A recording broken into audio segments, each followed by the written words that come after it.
We now come to Prime Minister's questions. Dr Neil Hudson. Question number 1, Mr Speaker. Brilliant. Prime Minister. Thank you, Mr Speaker. I know the whole House will be appalled by the death of a young boy in Sheffield on Monday. Our hearts go out to his family and his loved ones. Knife crime blights our communities, and we redouble every step to ensure that young people are kept safe. Mr Speaker, on Monday I met other European leaders in Brussels to discuss vitally important focus on security and defence in a volatile world. I'm determined to reduce barriers to trade, making it easier for businesses to do business, and ensuring a better relationship with our European partners delivers for the British people. Mr Speaker, this morning I had meetings with ministerial colleagues and others in addition to my duties in this House. I shall have further such meetings later today. Dr Neil Hudson. Thank you, Mr Speaker. Sadly, suicide is the biggest killer of young people under 35. Andy Airy, Tim Owen and Mike Palmer are the 3 dads walking. They each tragically lost their precious daughters, Sophie, Emily and Beth, to suicide. And they have campaigned tirelessly for suicide prevention to be included in the school curriculum in an age-appropriate way. We met with the previous Prime Minister in Downing Street, and suicide prevention was added to the RSHE curriculum guidance for consultation last year. I know the Prime Minister has met the 3 dads and supports their campaign, but sadly progress has stalled. Please, would the Prime Minister meet with me and the 3 dads so that we can finally get this over the line and ultimately save young lives? Minister. Well, can I thank him for steadfastly raising this really important issue, particularly during Children's Mental Health Week. I have met the 3 dads walking. They're inspirational, their courage is extraordinary, and as the father of young children, I don't know how they're able to campaign in the way that they do. I'm not sure I would be able to do so. So, of course, I can assure him that I will meet them again and push this agenda, really important agenda, forward. Jasmine Qureshi. Thank you, Mr Speaker. 86% of trains at Kersley Station in my constituency were delayed or cancelled in the past 12 weeks, and this is widespread throughout the Bolton South and Walkden. My constituent Sophie, who commutes from Walkden to Manchester, recently told me almost every day at least one peak time train is cancelled, and when the train finally turns up, it's overcrowded. Recently, she was stranded for hours after constant cancellations because the train crews were unavailable. Can the Prime Minister ensure my constituents that this government is committed to building reliable railways after 14 years of Tory chaos? Well, my honourable friend is right to highlight that the party opposite left our railways in a terrible state. 2 years of strikes costing our economy £850 million in lost revenue. You can't grow the economy if you can't run the railways. We will launch Great British Railways to focus relentlessly on passengers and to clamp down on delays and cancellation. And I'm pleased, Mr Speaker, that Northern have announced the largest ever investment in its fleet to deliver 450 new trains, meaning more comfortable, reliable journeys for her constituents. Leader of the Opposition, Kemi Badenoch. Mr Speaker, when Labour negotiates, our country loses. Yesterday, we heard the government offered £18 billion for Mauritius to take our territory in the Chagos Islands. This is money that belongs to our children and their children. This is an immoral surrender, so North London lawyers can boast at their dinner parties. Mr Speaker, when Labour negotiates, we all lose. Sometimes they don't even bother. Why did the Energy Secretary withdraw government lawyers from defending the case against the eco-nutters who want to obstruct Rosebank's oil and gas fields? Mr Speaker, let me deal with the serious issue she raises in relation to the Chagos case. This is a military base that is vital to our national security and to national security. A number of years ago, the legal certainty of that base was thrown into doubt. And let me, Mr. Speaker, let me be clear, and I'll pick my words carefully. Without legal certainty, the base cannot operate in practical terms as it should. That is bad for our national security, and it's a gift to our adversaries. Now, some within the party opposite know exactly what I'm talking about. That is why, Mr. Speaker, that is why the last government started negotiations about sovereignty and about securing the long-term use of the base. Mr. Speaker, they were right to do so. That's why the last government conducted 11 of the 13 rounds of those negotiations. And, Mr. Speaker, they were right to do so. That is why this government has completed that process, and we were right to do so. Mr. Speaker, I will set out the details when they're finalised, and it will, of course, be presented to Parliament. But if the Leader of the Opposition is properly briefed on the national security implications when she's asking these questions, which she's perfectly entitled to do, then she knows exactly what I'm talking about in terms of national security and legal certainty. If, on the other hand, she's not properly briefed on the national security implications, she's not doing her job, she's not concerned about national security, and she's not fit to be Prime Minister. Mr. Speaker, how can anyone believe that this man is defending UK interests when he bends the knee to anyone who asks him? His answer was so weak and so waffly, it is no wonder he needs a voice coach. But he didn't answer the question I asked him, why the Energy Secretary was not defending our country. The Energy and Environment Secretaries received nearly £400,000 worth of donations from Lisbeth Rousing. It's her money behind the court case that will stop an £8 billion investment, threaten thousands of jobs, and endanger energy security for all of us. Did the Energy Secretary refuse to defend UK interests because he's funded by billionaire eco-zealots? Prime Minister. Well, Mr. Speaker, I'll come to that very issue, but I noticed she didn't say she was briefed about the Chagos issue. This is important. Mr. Speaker, when she became Leader of the Opposition, I said to her that I would give her a briefing on any national security issue if she asked for it. That's very important to the way that we run our democracy. She has not asked for a briefing on the Chagos case. And that's because she's more interested in chasing reform than in national security. In relation to oil and gas, it will be part of our energy supply for many years to come. We've been absolutely clear about that. But we are going through a transition. It's important because that transition to renewable energy will give us lower bills, energy security, take Putin's foot off our throat, and it's good for the national interest. Kemi Badenoch. Mr. Speaker, this is a weak answer because he doesn't know what is going on. Last week, I asked about the employment bill. He didn't know what was going on. We asked about the education bill. He didn't know what was going on. Let me tell him what is going on. Maybe he can answer some questions. Shell has said a one-year delay to Rosebank will cost £350 million and the loss of 1,000 jobs. Equinor has said a two-year delay to Jackdaw will cost £800 million. The only benefit I can see is the £400,000 to Labour ministers. At a time of war in Europe, threatened energy security, increased competition from the US and elsewhere, we should be getting British oil and gas out of the ground. Does the Prime Minister have the guts to take on Labour donors and his Energy Secretary and approve the licence applications when they are resubmitted?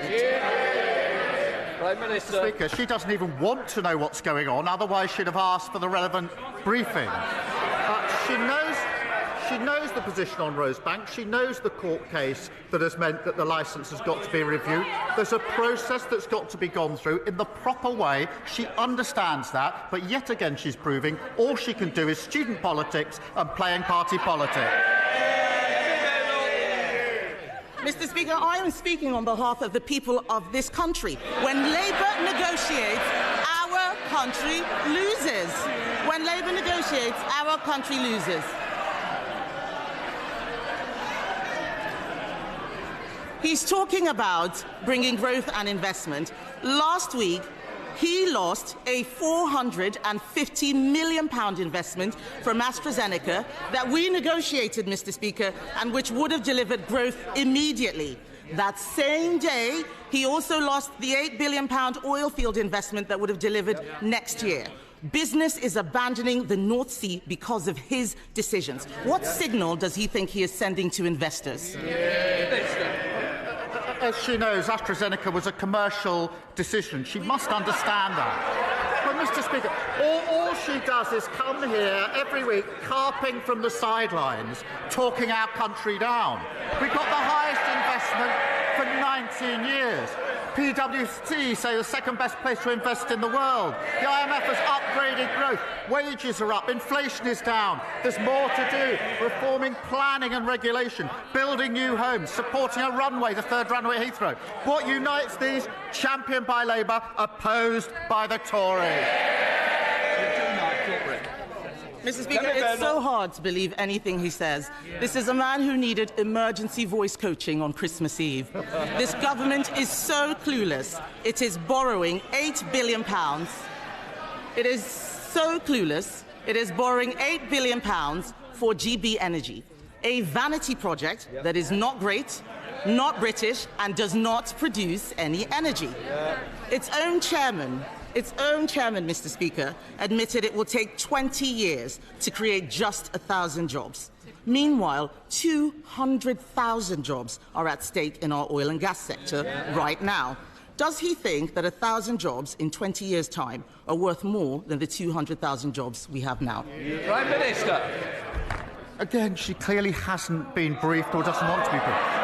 GB Energy, a publicly owned energy company that will drive the move to renewables. That is not about the number of jobs in HQ. It's about the thousands upon thousands of jobs that will generate to give us energy security, something we didn't have under the last government, take Putin's boot off our throat, something we didn't have under the last government. They lost control of the economy. We're getting it back. He can waffle as long as he likes, Mr. Speaker. But we know that Labour promised to bring energy bills down by £300. Instead, bills are going up. He's freezing pensioners while shoveling money to Mauritius. The Prime Minister isn't just managing decline, Mr. Speaker. He is creating decline. He has the power to grant these licenses, open these oil and gas fields, save British jobs, and bring down bills. Why does he find it so hard to do the right thing? Right. She really needs to look into how these licences are granted. Well, I appreciate that their reset seems to be having no policies apart from cutting pensions and having no briefings on relevant issues. Let's just remind ourselves, they presided over the biggest drop in living standards on record. Mortgages went through the roof and they left a £22 billion black hole. And we learned last weekend, Mr. Speaker, that under the last government, £35 billion was lost on benefit fraud and error. Who was at the Treasury at the time, you might ask, Mr. Speaker? The Shadow Business Secretary and the Leader of the Opposition. They want to give lectures. No thanks.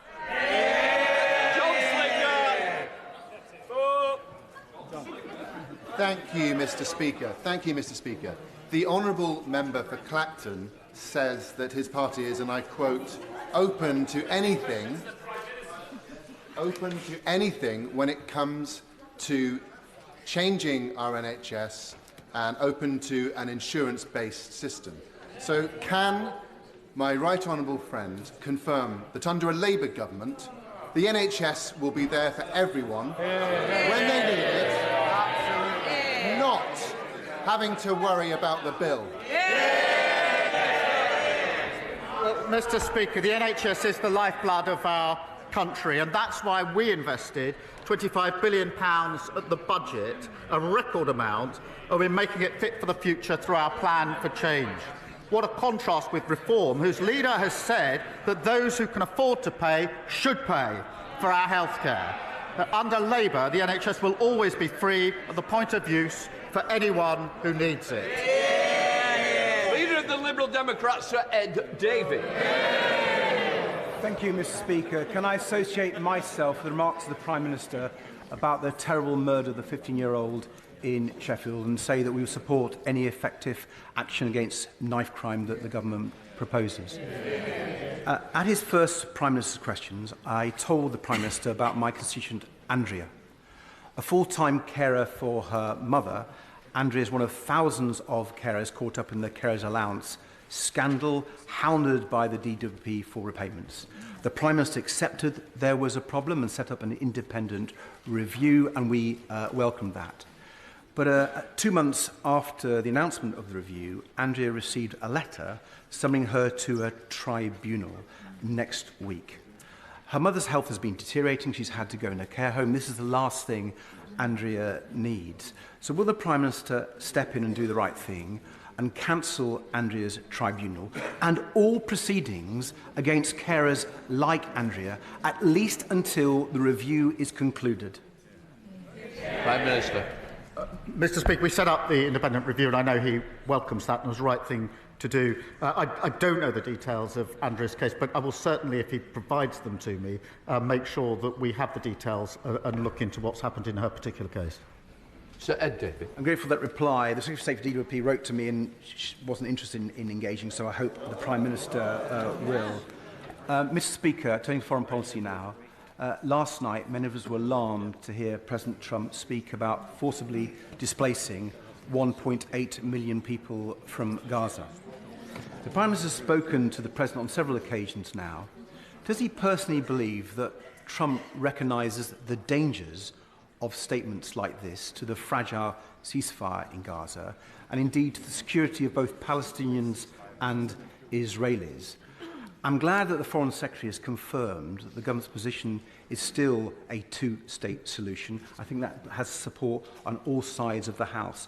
But will he reassure the House that this position and our concerns on these dangerous statements from the President will be communicated to the White House directly and firmly?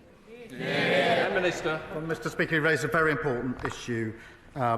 The most important issue on the ceasefire is obviously it's sustained. We see it through the phases, and that means that the remaining hostages come out and the aid that's desperately needed gets into Gaza at speed and at the volumes that are needed.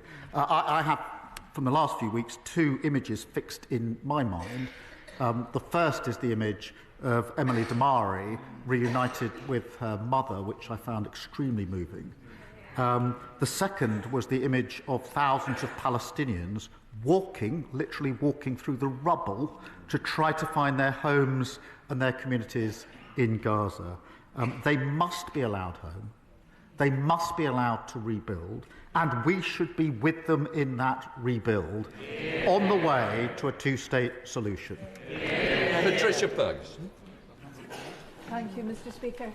The announcement of a third runway at Heathrow is obviously a massive boost to growth in the economy. Does my right honourable friend agree with me that it is important that the economic boost is spread around the UK? And will he therefore agree to ask the relevant minister to meet with me and other Glasgow MPs and with the Chamber of Commerce to discuss the possibility of a new supply chain hub being created in the city where materials for Heathrow's expansion could be reassembled? Prime Minister. Mr. Speaker, she's right, the new runway at Heathrow can boost economic growth across the whole of the country. It would boost the economy by billions and create over 100,000 jobs across the UK, with 60% of the economic benefits outside London and the South East. It is, Mr. Speaker, good for Scottish passengers and Scottish businesses, particularly Scottish salmon, which is the #1 export passing through Heathrow, worth £970 million over the last 5 years. I'll obviously happily make sure that she gets a meeting with the relevant minister. Nigel Farage. Thank you, Mr. Speaker. If I can assure the honourable member for Rugby that Reform want healthcare to be free at the point of delivery.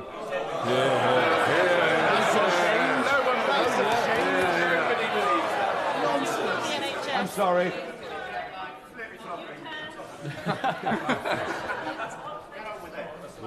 I'm sorry, Mr. Speaker. There appears to be some panic on that side of the House. I'm not surprised. to ask the Prime Minister, I'd like some advice, please. What do I say? Oh, they really are panicking, aren't they?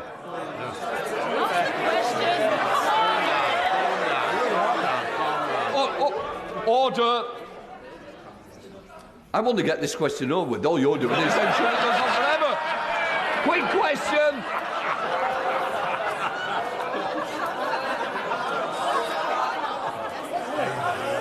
To ask the Prime Minister for some advice, what do I say to 25,000 constituents in Clacton, including...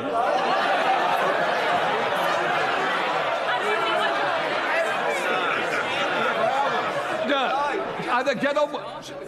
No, you've got it. No, we're not both standing at the same. Look, I need a quick question, then I can get you the answer. Come on. What do I say, Prime Minister, to 25,000 constituents in Clacton, including 99-year-old Jim O'Dwyer, who flew a full set of missions on Lancaster bombers as tail end Charlie, as they're losing their winter fuel allowance, feeling the pinch, whilst at the same time we're prepared to give away a military base and pay £18 billion for the privilege of doing so.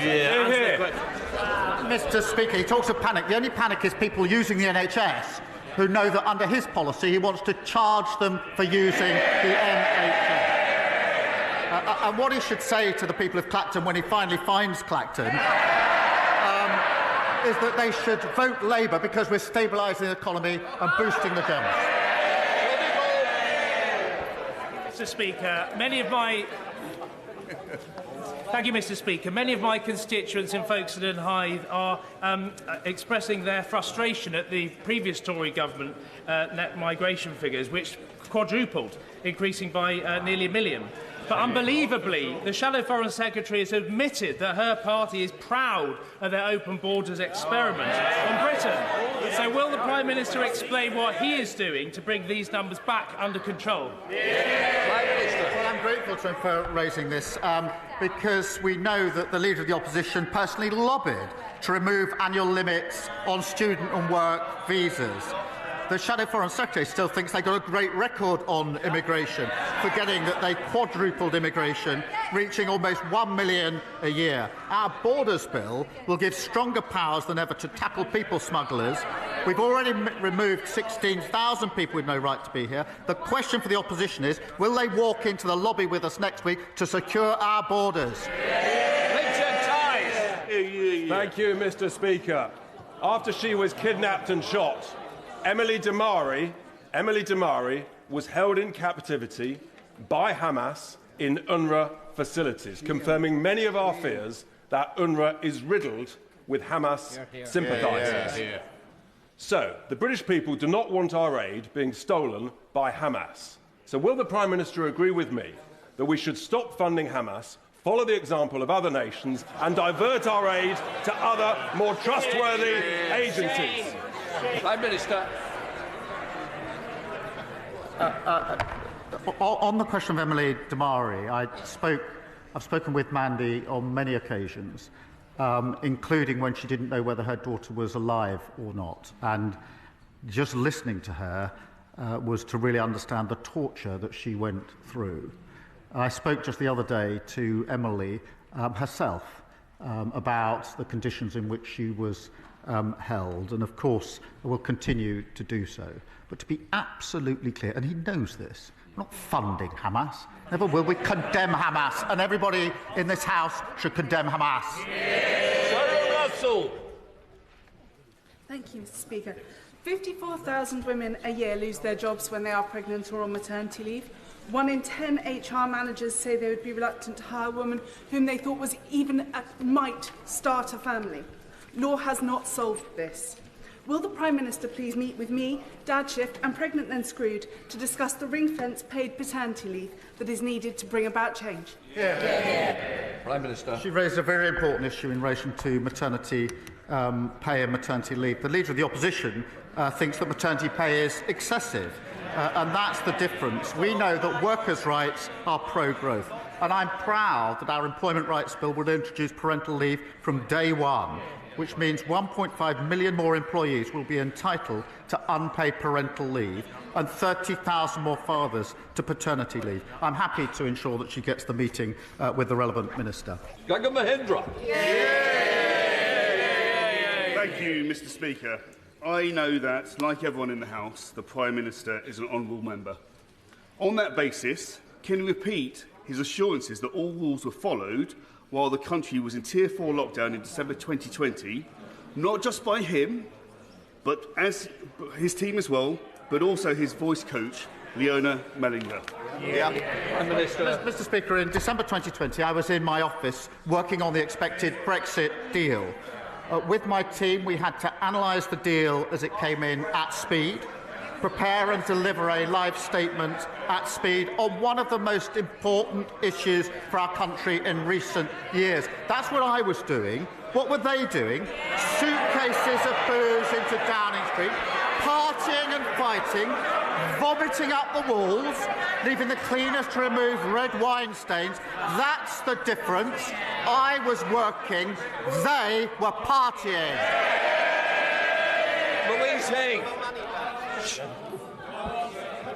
Thank you, Mr. Speaker. I know the whole House will support the Prime Minister's comments and send our thoughts to the family and all those who loved Harvey Wilgoose after his tragic and senseless death on Monday. I support the government's actions to tackle the sale of certain knives online. But before national media attention moves on from yet another tragic death of a young person, I know the Prime Minister will agree with me that in order to tackle the scale of the crisis engulfing too many of our communities, we need a whole system, cross-government approach to tackle the root causes of violence. Will he commit his government to tackling such a national strategy? Prime Minister. This incident was horrific and senseless, and I thank you for raising it. I think the thoughts of the whole House are with the victims' family, friends, and the school community and the wider community who've been impacted by this. We're all grateful to the first responders, the police officers and the medical staff who attended the scene, and it's right that South Yorkshire Police are given the time and space to carry out their investigation. We do need to do everything we can to bear down on knife crime. It is too easy to get knives online. It's too easy to carry knives without proper consequences. And that's why we've made it an absolute priority in government. And I hope it's a cross-party issue to absolutely bear down on knife crime. James McCreary. Thank you, Mr. Speaker.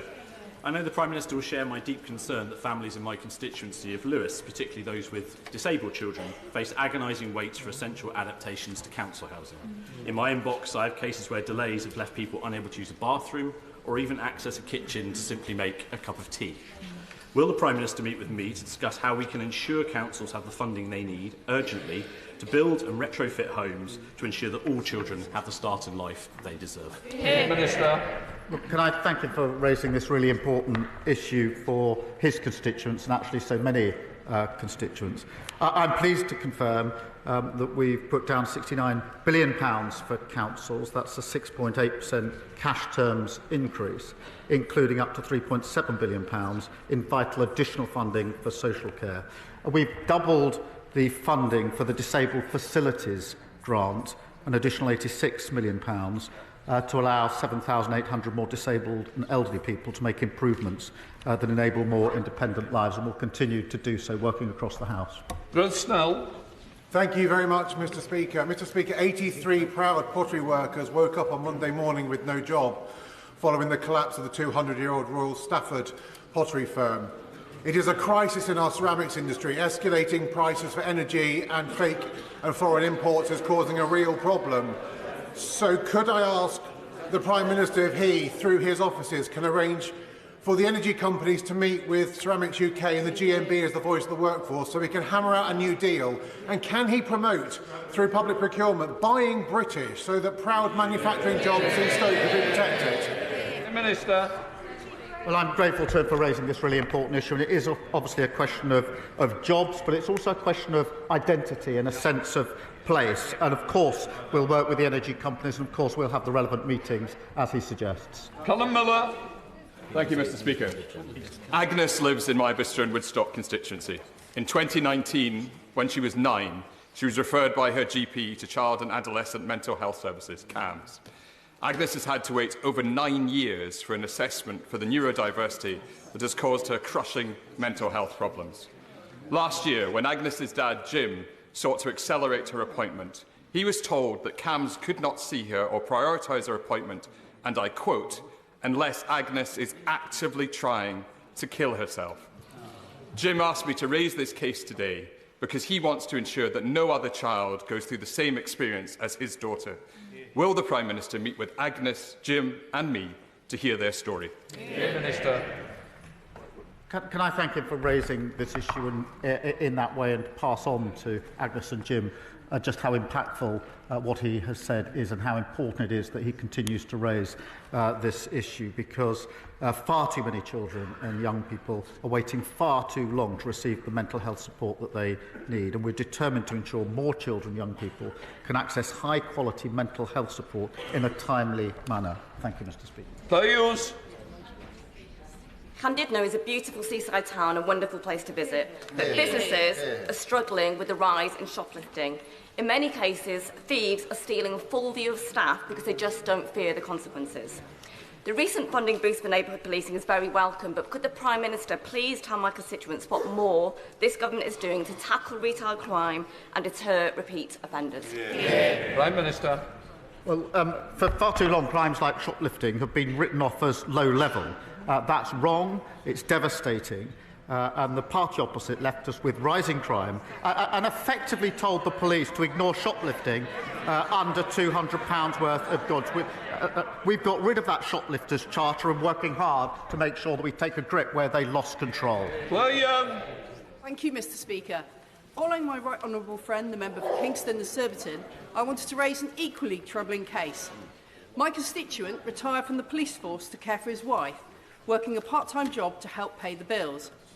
As his earnings were not consistent, there were times he was above the carer's allowance threshold, causing later payments to be withheld. He's now owed thousands of pounds, and recently he's been diagnosed with grade 4 glioblastoma, which has made the situation even more serious. Will the Prime Minister agree to look at this situation and ensure the Department for Work and Pensions supports rather than penalises carers? Prime Minister. Again, we've obviously set up the independent review into exactly what happened in these cases, which was the right thing to do. We will look at individual circumstances. So again, if she's willing to pass the details to me, we'll look at them. Joanna Baxter. Mr. Speaker, Audit Scotland recently exposed the incredible funding crisis facing our councils in Scotland. £759 million of a funding gap. They also reported that the 12 councils that make up the Strathclyde Pension Fund are reducing their employer contributions from 19.3% to 6.5%.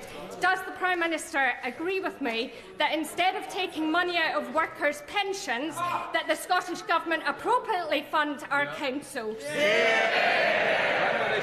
She's absolutely right to point out the failure of the government in Scotland. They don't want to talk about that failure. They've got the powers, they've got the resources, they just haven't got any excuses left. Close question. Yep.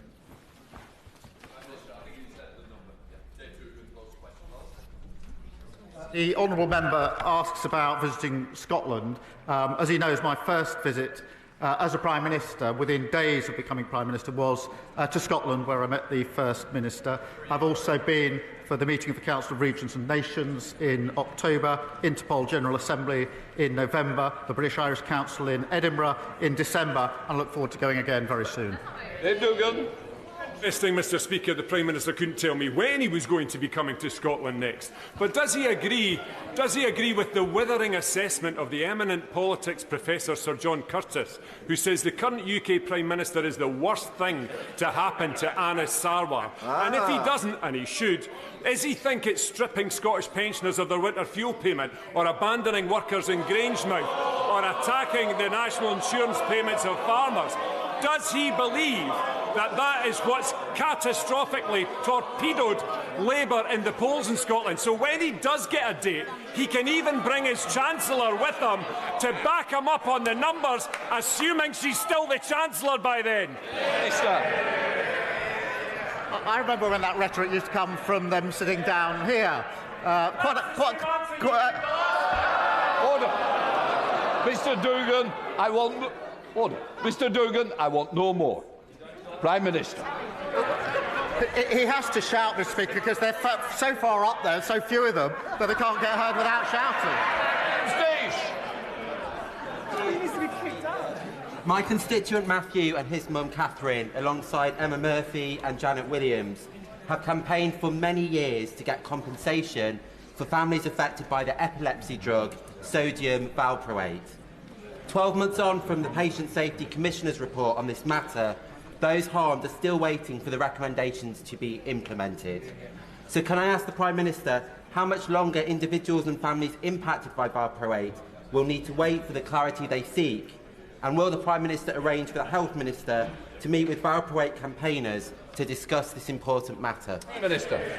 Well, Mr Speaker, this is obviously a really important matter. I understand the Minister for Patient Safety did meet patient groups before Christmas to hear their stories and their accounts and experiences firsthand. And we will provide an update on the Patient Safety Commissioner's report at the earliest opportunity to the House. Saoirse Eastwood.